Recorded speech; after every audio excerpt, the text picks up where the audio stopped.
Regardless of whether you use a rake or a leaf blower to collect leaves and lawn debris, what do you do once you have it in a pile? How do you easily transport it into a trash can or your composting bin?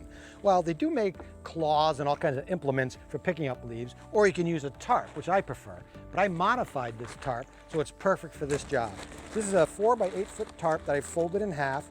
Then I stapled some wooden dowels. I rolled it up and stapled wooden dowels on the end. So you just lay it out right in front of your pile and you just rake it right on. And as small as this tarp is, when it's folded, it can hold a surprisingly large amount of leaves and grass clippings, twigs, that kind of thing. All right, that's enough for now. Now this is where those handles come in really handy, is that without them, the tarp is really flippy floppy and all the leaves would fall off. But with the handles, you can pick it right up. In fact, you can do it with one hand, put them together, and then just easily dump them right into the can. Simple Solutions is brought to you by Titebond, the Pro's Advantage.